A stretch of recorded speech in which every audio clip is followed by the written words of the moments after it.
வணக்கம். இது ராத்தமிழின் இரவு நேர பிரதான செய்திகள். முதலில் தலைப்புச் செய்திகள். செவ்வந்தியின் கையடக்க தொலைபேசியில் சிக்கப்போவது நாமல் வெளியிட்ட தகவல். போர்க்குற்றங்கள் தொடர்பில் சர்வதேச விசாரணை அவசியமில்லை, பிரதமர் கரணி அமரசூரிய தெரிவிப்பு. அடுத்த 24 மணித்தியாலங்களுக்கு விடுக்கப்பட்டுள்ள எச்சரிக்கை. போலீஸ் விசேட நடவடிக்கை. 5414 பேர் கைது, பெருமளவு ஆயுதங்கள் பறிமுதல். போராட்டத்தில் குதித்த கிளிநொச்சி ஆசிரியர்கள். AI தொழில்நுட்பத்தால் 600 ஊழியர்கள் பணி நீக்கம், மெட்டா நிறுவனம் அதிரடி. இனி தொடர்பான விரிவான செய்திகள். செவ்வந்தியின் கையடக்க தொலைபேசியை பலர் பரிசோதனை செய்ய காத்திருப்பதாகவே தோன்றுவதாக மொட்டு கட்சியின் தேசிய அமைப்பாளர் நாமல் ராஜபக்ச தெரிவித்துள்ளார். மொட்டு கட்சியின் தலைமையகத்தில் நடைபெற்ற செய்தியாளர் சந்திப்பில் உரையாற்றும் போதே அவர் இதனை குறிப்பிட்டுள்ளார். தொடர்ந்து பேசிய அவர், பிரதி அமைச்சர் மஹிந்த ஜெயசிங்கவுக்கு இப்போது நானே கனவில் தெரிகிறேன். கனவு கண்டு விழித்த போது எனது ராஜபக்ச எனது நாமல் என்றவாறே தோன்றுகிறதோ தெரியவில்லை. அவருக்குத்தான் எந்த நாமல் என தெரியும். ஏனென்றால் அவரின் கட்சியிலும் நாமல் கருணாரத்ன இருக்கிறார். ஏன் அவருக்கு அவரின் பெயர் நினைவுக்கு வரவில்லை?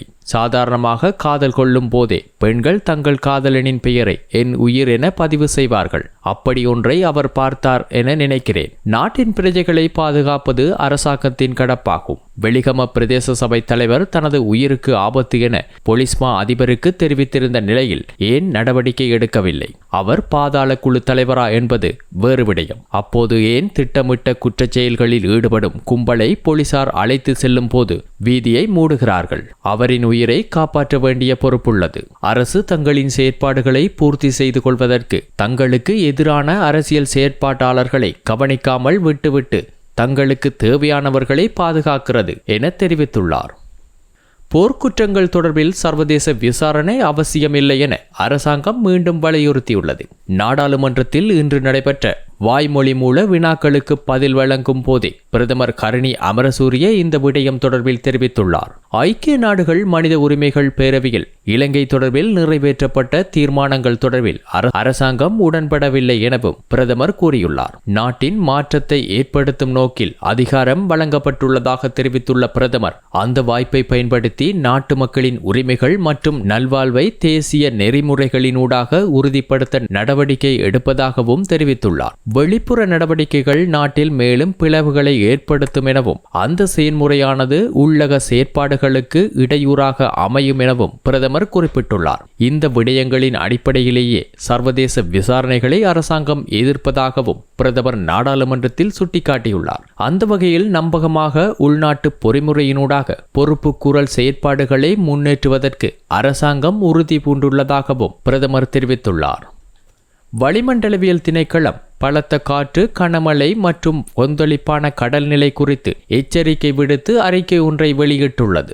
இந்த அறிக்கையின்படி வங்காள விரிகுடா கடற்பரப்புகளில் பயணிக்கும் பல நாள் மீன்பிடி படகுகள் அவதானமாக இருக்குமாறு அறிவுறுத்தப்பட்டுள்ளன.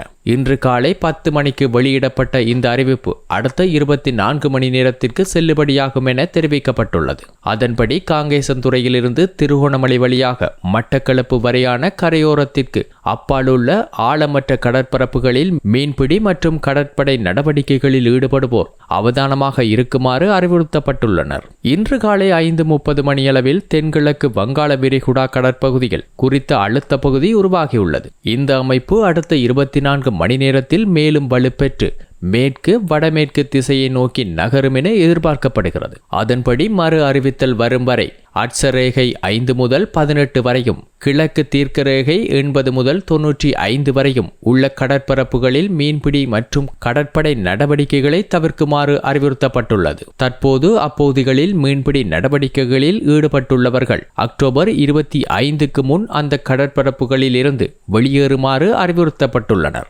குறிப்பிட்ட கடற்பகுதிகளில் இடியுடன் கூடிய கனமழை பெய்யக்கூடும். மேலும் காற்றின் வேகம் மணிக்கு 55 தொடக்கம் 65 கிலோமீட்டர் வரை அதிகரிக்கும் போது அந்த கடற்பகுதிகளில் அவ்வப்போது கொந்தளிப்பாகவோ அல்லது மிகவும் கொந்தளிப்பாகவோ மாறக்கூடும் என அதில் குறிப்பிடப்பட்டுள்ளது.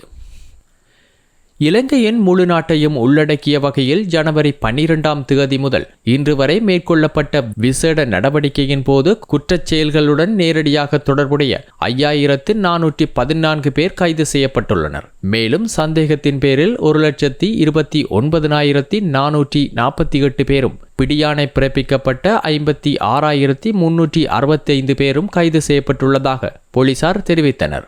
இதன்போது மொத்தமாக 61,27,138 பேர் பரிசோதனைக்கு உட்படுத்தப்பட்டுள்ளனர். அத்துடன் 47,938 மதுபோதையில் வாகனம் செலுத்தியவர்களும் கைது செய்யப்பட்டுள்ளனர்.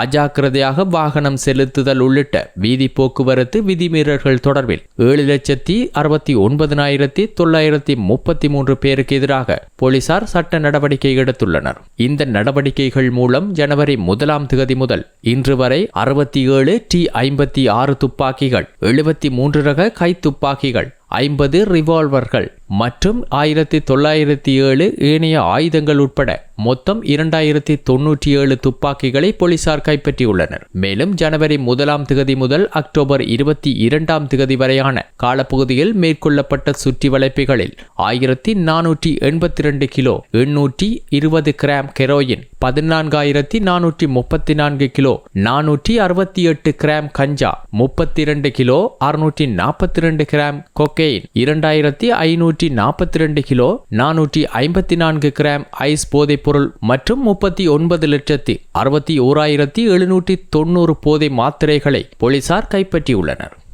2026ஆம் ஆண்டு வடக்கு மாகாண கல்வி அமைச்சினால் மேற்கொள்ளப்பட்ட இடமாற்றத்தில் தங்களுக்கு அநீதி இழைக்கப்பட்டுள்ளதாக தெரிவித்து கிளிநொச்சி ஆசிரியர்கள் போராட்டத்தில் ஈடுபட்டுள்ளனர். இதன்போது அவர்கள் ஊடகங்களுக்கு கருத்து தெரிவிக்கையில், வடக்கு மாகாண கல்வி திணைக்களத்தால் அண்மையில் வெளியிடப்பட்ட 2026ஆம் ஆண்டுக்கான சேவையின் தேவை கருதி இடமாற்றத்தில் கிளிநொச்சி மாவட்டத்தைச் சேர்ந்த ஆசிரியர்களுக்கு பாரிய அநீதி இழைக்கப்பட்டுள்ளது. இதனை சுட்டிக்காட்டி பாதிக்கப்பட்ட ஆசிரியர்களும் மாவட்டத்தில் பணிபுரியும் ஏனைய ஆசிரியர்களும் அதிபர்களும் கிளிநொச்சி மாவட்ட பொது அமைப்புகளும் இணைந்து போராட்டத்தில் ஈடுபட்டுள்ளோம். இந்த கவனஈர்ப்பு போராட்டத்தின் மூலம் இடமாற்றத்தை இரத்து செய்வதற்கான பின்வரும் நியாயப்பாடுகளை தங்களின் மேலான கவனத்திற்கு முன்வைக்கின்றோம் என கூறியுள்ளனர். மெட்டா நிறுவனம் தற்போது சுமார் 600 ஊழியர்களை பணி நீக்கம் செய்ய உள்ளதாக தெரிவித்துள்ளது. AI தொழில்நுட்பம் வந்த பின்னர் பல துறைகளில் பணியாற்றும் ஆயிரக்கணக்கான ஊழியர்களை நிறுவனங்கள் பணி நீக்கம் செய்து வருகின்றது. நிறுவன மறுசீரமைப்பு நடவடிக்கையாக மெட்டாவில் பணிபுரியும் சுமார் 500 ஊழியர்களை பணி நீக்கம் செய்ய உள்ளதாக அந்த நிறுவனத்தின் AI பிரிவு தலைமை அதிகாரி அலெக்சாண்டர் வாங் தெரிவித்துள்ளார். மெட்டா நிறுவனத்தின் இந்த அறிவிப்பால் AI உள்கட்டமைப்பு அலகுகள், அடிப்படை செயற்கை நுண்ணறிவு ஆராய்ச்சி பிரிவு மற்றும் பிற தயாரிப்பு தொடர்பான பதவிகளில் உள்ள ஊழியர்கள் பாதிக்கப்படுவார்கள். இந்த ஆண்டு தொடக்கத்தில் AI பிரிவில் புதிதாக 50 பேரை பணிக்கு அமர்த்தி வருடக்கணக்கில் பணியாற்றி வந்தவர்களை பணி நீக்கம் செய்தமை குறிப்பிடத்தக்கது.